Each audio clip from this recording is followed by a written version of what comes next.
Hi everybody, thank you for joining me today.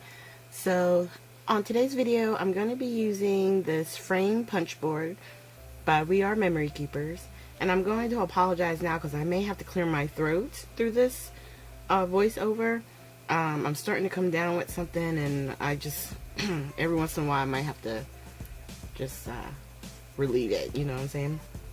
But I wanted to show that a lot of the things that we have, which a lot of people think of for card making per se, we can use even on our layouts.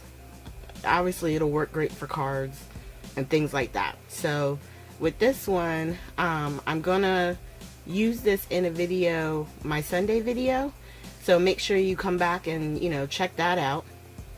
I did get this originally, I want to say, on Scrapbooking with Me boutique. And then I actually was given another one, so my mom got one and I got one, so everyone in the house has one. So on this, it comes with the instructions, and it's really quite simple.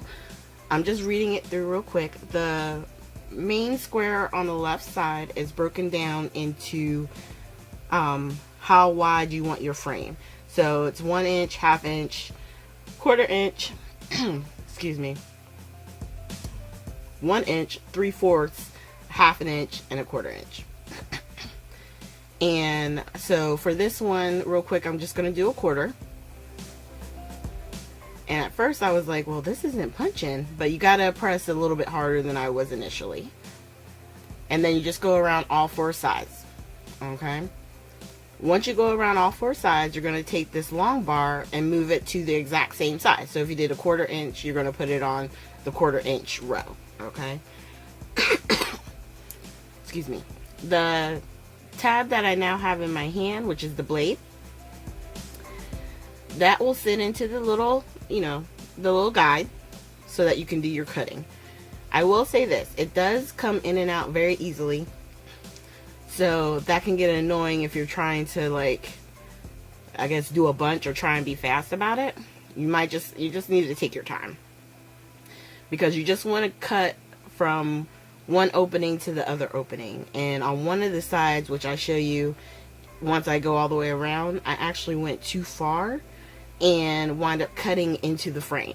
So you just have to be mindful, take your time, go, once it's released from the paper, it kind of loosens up, and see there, right there is where I'm trying to show you. Hold on.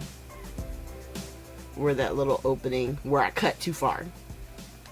But what I like about the frame is, one, you get this piece from the center that you can use as, a tag, or, a little frame for a sentiment.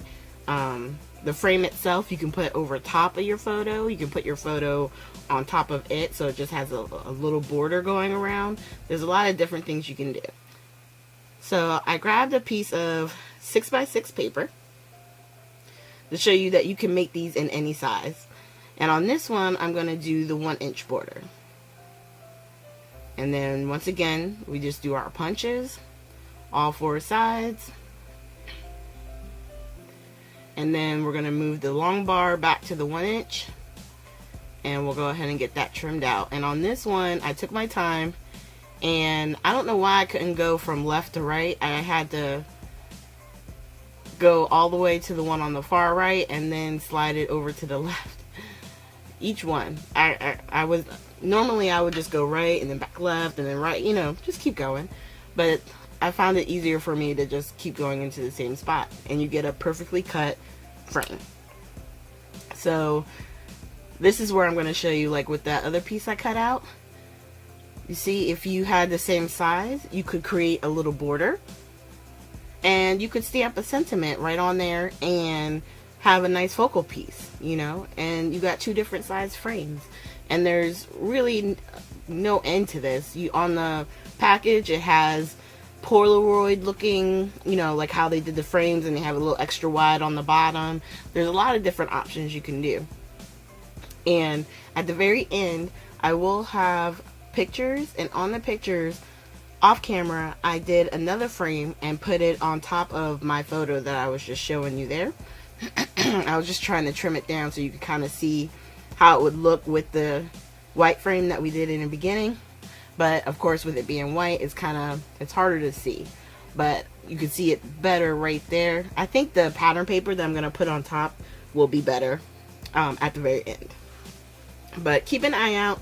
This Sunday, I'm going to have a technique retake video where we're going to use the punch board here to create a layout. It's going to be a lot of fun. I'm excited about this layout. I'm going to get rid of the little pieces here.